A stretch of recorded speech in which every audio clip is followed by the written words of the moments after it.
Hi everybody, I thought I'd come and read a story to you today from somewhere a little bit different. So, I'm not in my house and I'm not in my garden. Can you spot what I am sitting on right now? I'm sitting on a trailer, and here is the tractor next to me that would pull that trailer along. Right, here's our book this week. I might show you around in a minute. This is called Princess MirrorBelle and the Dragonpox. It's quite a long one, but it was based, all our White Rose Maths is based on this one. Are you ready? Ellen had chicken pox. She was covered in spots. You mustn't scratch them, said Mum. Ellen put on her right slipper. She'd lost the left one and went to look at the spots in the bathroom mirror. The spot on her nose was so itchy. Surely a tiny little scratch wouldn't do any harm. Ellen lifted a finger to her nose. Then she jumped when a voice from the mirror said, "Don't scratch, you might turn into a toad." Could this really be happening? Could Ellen's reflection really be talking to her? Before Ellen could reply, the mirror girl went on, "You've really got bad dragon pox." "No, I haven't," said Ellen. "I've got chicken pox. And so have you. You're my reflection." "Don't think I've ever had dragon pox." "Don't be silly," said the mirror girl, and the next second she had jumped out of the mirror and was in the bathroom with Ellen.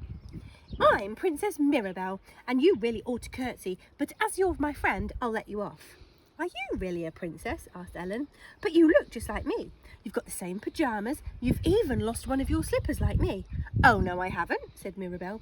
She paused for a second and then continued. "My slipper was stolen by a goblin. They're always stealing slippers. They like to sleep in them." Ellen laughed. "Do they have little sheets and pillows?" she asked.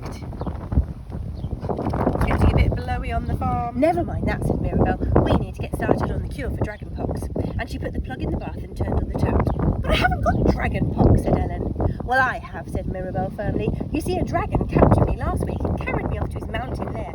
Luckily, a knight came and rescued me, but when I got home, I came out in these terrible spots." "Didn't the knight want to marry you?" asked Ellen, but MirrorBelle seemed not to hear. "Now then," said MirrorBelle, "on with the cure. This stuff looks good." And she grabbed a bottle of bubble bath and squirted it into the water. Then, "How odd," she explained as hundreds of bubbles appeared. "Don't you have bubble bath back home?" asked Ellen. "Certainly not," said MirrorBelle.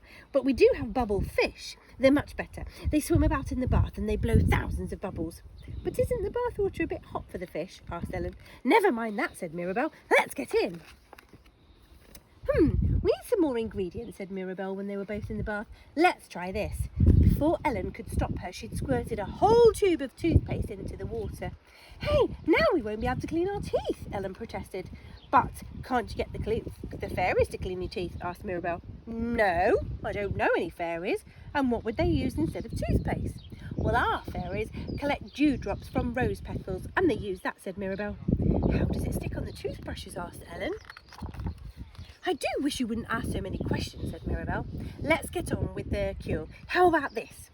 And she squirted some white foam to form a spray can. "Stop!" cried Ellen. "That's my dad's shaving cream." "Well, I think you should stop shaving like my father, the king," said MirrorBelle.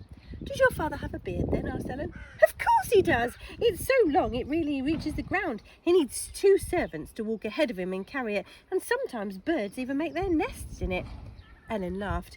"And do the birds fly in and out feeding worms to their babies?" she asked. MirrorBelle didn't reply. Instead, she poured a bottle of shampoo into the bath. "How will we wash our hair now?" asked Ellen. "I wouldn't bother washing it," said MirrorBelle. "When my hair gets dirty, I just say a magic spell and wish for some different hair. My hair doesn't always look like yours, you know. Last week I had golden curls, and the week before I had red ringlets." "I'd love to do that," said Ellen. "What was that magic spell?" "I'll tell you later," said MirrorBelle. And she splashed some frothy, creamy, foamy, toothpastey bathwater at Ellen. Ellen giggled and splashed some back. This was beginning to be fun. But then she noticed that the bathroom floor was getting really wet from all of the splashing. "Oh dear, my mum will be a bit cross," she said. "Really? How peculiar. My mother, the Queen, is cross if I don't splash the floor. In fact, she likes me to splash it so much that the whole bathroom is like a paddling pool. Then she paddles about in it to wash her feet, and so do all the palace maids." Doesn't the water drip down to the floor below? Asked Ellen. I thought I told you to stop asking questions, said MirrorBelle. It's time to get dry and put our pyjamas back on. But we're still all spotty, said Ellen as she put on her slipper. The cure hasn't worked. Ah, that's because we haven't done part 2 yet, said MirrorBelle. What's part 2? Asked Ellen. This.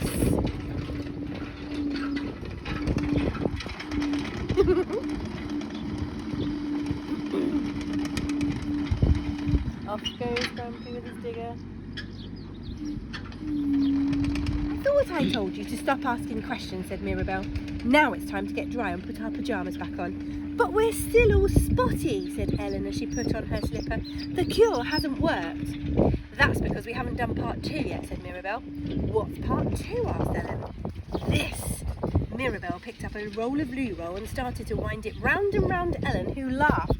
What about you? She asked. Well, do me later, said MirrorBelle, carrying on the winding. Before long, Ellen's whole body was covered in loo paper, and MirrorBelle had started on her face. Then, close your eyes and count to 100, she said. And so Ellen did. 98, 99, 100. Ellen ripped the paper off her face and opened her eyes. Where are you, MirrorBelle? She asked. She looked around the empty room and saw that the door handle was turning.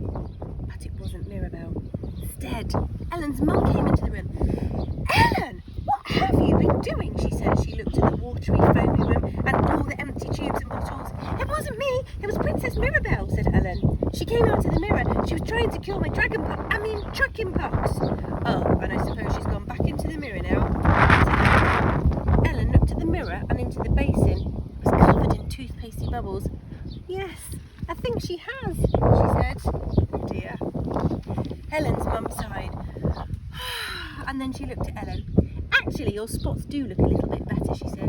That one on your nose has disappeared. And look, she added, picking something out of the basin. Here's your left slipper. Ellen said nothing, but she smiled as she put the slipper on. She knew it wasn't really her slipper. It belonged to Princess MirrorBelle.